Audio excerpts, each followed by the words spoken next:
mootummaan ce'umsaa jedhamusi garriitti ce'anisi hin jiru bowwaa jira. Bowwaa kana lafee dhiigaan guunneetu Oromoo irra tarkaanfachiisuu jira. Amma mootummaa ce'umsaa maaloo jechuun boofuma ta'amee biyyi keessa jiru kaasuuf carraaku. Mootummaan ce'umsaa ijaaramuu hin jiru. Amma ka deemaa jiru mootummaa gurguu bara dheeraa fi tooftaa jijjiirrachaa uummata Oromoo dhaqdhaqii gabrummaa keessatti gadhiibaa dhiigaaf lafee Oromootiin jiraataa jiru bakka kaasu. Lolatti jirra malee ce'umsatti hin jiru.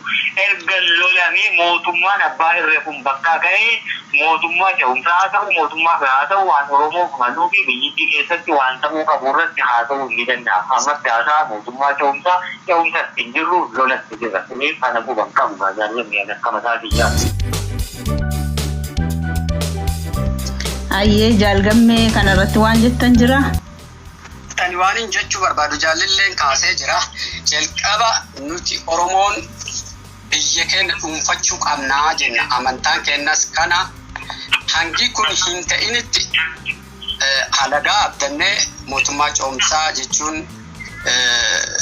diqonatti hin fakkaatu. Kanaaf Oromoon wanni irratti fuuldeeffachuu qabdu amma Oromiyaa guutuu harka keenyatti deeffachuu qofaadha.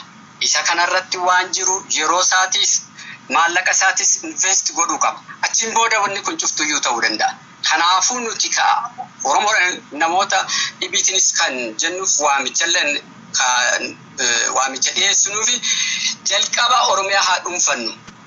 Gahee barabaraan bakka san geenne dhabuun bakka san geenne yookaan yeroo dargiin kufe yeroo Haile Sillaaseen kufe akkaataan itti Oromoo carraan jala dabre yeroo Mangistuun kufe akka inni itti ta'e yeroo jijjiiramaa jedhames akkisiin taate kan cufaayyuu Oromoonis argaa jira.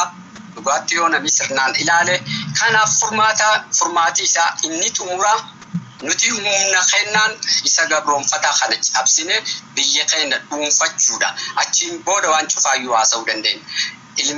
Yoo ati of dandeette waan dhibiidhaa haasa'uu dandeenya. Yoo of hin dandeenye ammoo waan dhibii haasa'uu hin dandeettu. Akkuma namni tokko fakkeenyaaf yoo ilmee dhalanii barsiisanii sadarkaa tokkorraan ga'an eega sadarkaa sanarraan ga'een booda yoo namni sun ofii isaatiif iyyuu hin bulin haadhaaf abbaa isaa sadarkaa sanarraan ga'e sana yaadatu. Hin danda'u haa ofiif iyyuu hin bulle. Yoo ofii bule ammoo abbaaf haadha isaatis akkasitti dabarsaa achirraan booda itti aantee isaatti dabarsaa jechuudha. Aguma sadarkaa nam tokkootu. Kanaafiyyuu nuti Oromoonni kan yaaduu qabnu jalqabe inni kan ta'uu qaba. Nuti ofii gahoo ta'uu danda'uu qabna. Qabsoon ummati Oromoodhaa ganna 50 dura taate amma gaggeessaa jiru. Walumaa galatti sirra dhaabbataa hin qabu Oromoo qofaadha jechuudha. Kalee eeguu jalqabanis kanarratti jalqaban. Sirra tarsiimoo Oromoo qofaa qaba. Sirra tooftaati agarree tooftaaf baroota dabran keessa.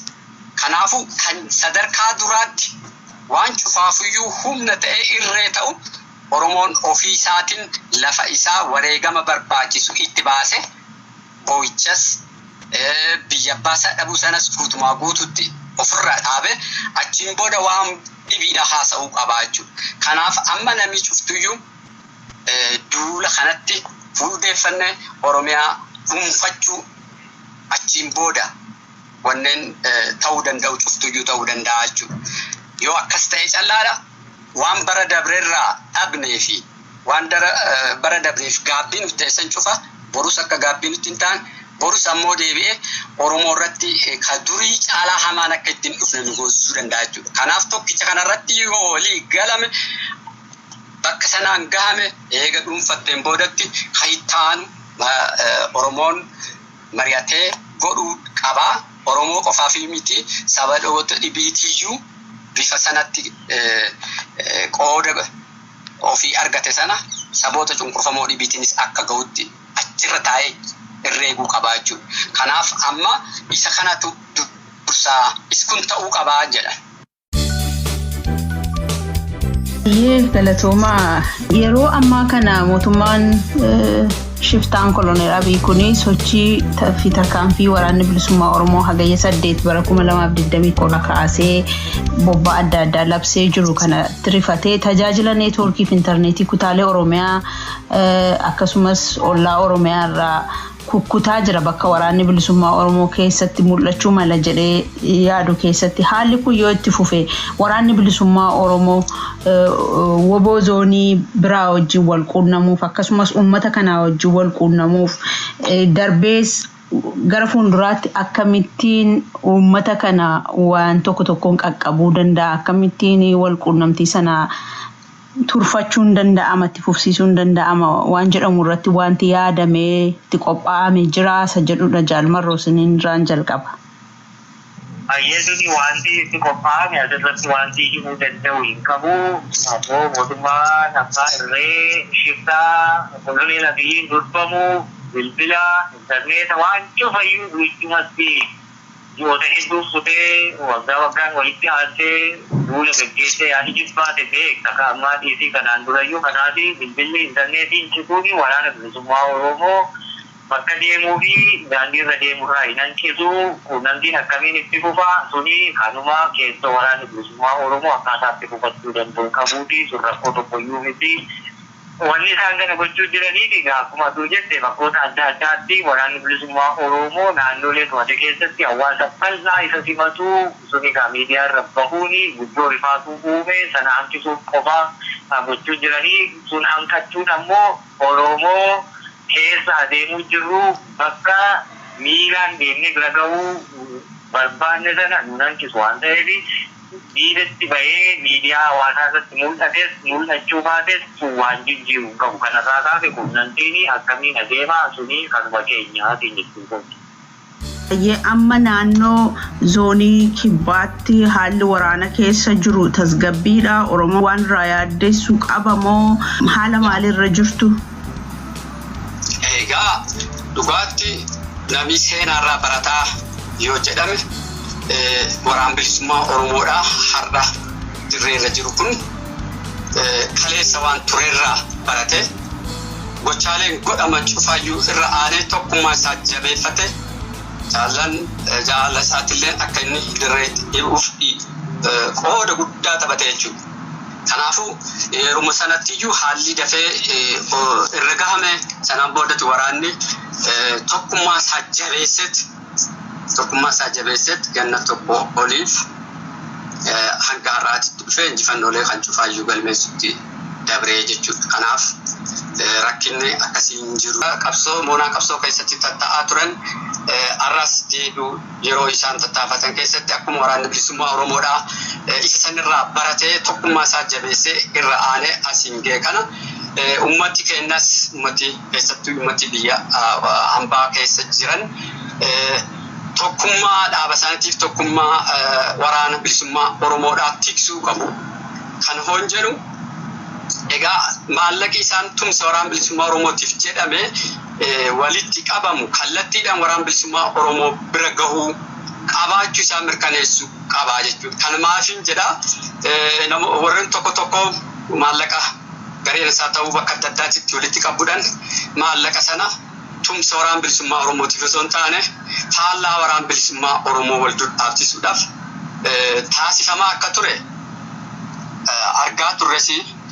Egaa inni kun dhugaatti Oromoon irraa barachuu qaba. Kaleessatirraa yoo tokkummaa isaatiin jabaatee bifa sanaatittiin jaldeemee bakka jedhame sanaa fi akka itti jedhame sanarratti ooluu isaa mirkaneeffate rakkooleen dhufuudhaa deeman yookaan malan hanqachuu danda'u jechuudha. Egaa kanaaf maallaqi maqaa waraana bilisummaa Oromootiin guuramu nuti gara fuulduraatti maallaqa waraana bilisummaa Oromootiin guuramu warra murtaa'etti qofaatti fi kan ooditiitti godhamu kan daayireekti bakka sanatti dhaqqabuu isaatiif mirkaneeffatamu ta'uu qaba jenneetti yaanna. Kana keessatti egaa warreen waan guuran hagam guurre jedhanii akkuma isaan guuran sanattis waraana bilisummaa Oromootii qoodaa turres hin jiru. Warreen ammoo guuranis hin beekne yeroo barbaadan waraanatti zoonii ajajoota zoonii fa'aa quunnamanii maallaqa kennanis hin jiraa jechuudha. Kanaafuu inni kun ammoo rakkoo qabaa jechuudha. Kanaaf uummati keenya kana hubatee maallaqi isaa dirqii waraan bilisummaa Oromoo tumsuudhaaf ooluu qaba malee faallaa waraan bilisummaa Oromootirra ooluun akkasumas ammoo waan biraatirra qisaasamee waan biraatirra ooluu hin qabu. Kana jalbu'ee hordofuus qaba. Ilaalchaa fi yaada tokkummaa Oromoodhaas akkasumas ammoo haala yeroo ammaa kana qabsoon bilisummaa Oromoodhaa irra jirtu kana kan gufachiisu kamiyyuu dur dhaabbachuu qaba. Karaa qajeelatti deebisuu qaba. Jenneet amnaa jechuudha. Kanaaf akkuma duratti jedhe namni waan dabrerraa baratuu qaba. Kanaafuu akkuma waraanni bilisummaa Oromoodhaa tokkummaa isaa eegee waan kaleetirraa baratee eeggate sana Oromootiin biyya hambaa jirtanis kana eeggachuu qabdu. Yoo karaa qajeelatti hin deeme Oromoo bilisoomsuu ta'a. Humna waraana bilisummaa Oromoo taasisa. Yoo karaa qajeelatti hin deemne taate ammoo maallaqi isin gumaachitan deebi'ee akkuma kaleessa baroota dabranii taasisuudhaa deema waan taateef isa kana cufaayyuu uummati keenya jalbu'ee hordofuu qaba. Wanni maallaqi waraana bilisummaa Oromootiif guurame uummati keenya jalbu'ee nu hubachiisuu qaba. Waraana bilisummaa Oromootiif ooluu qaba jenna.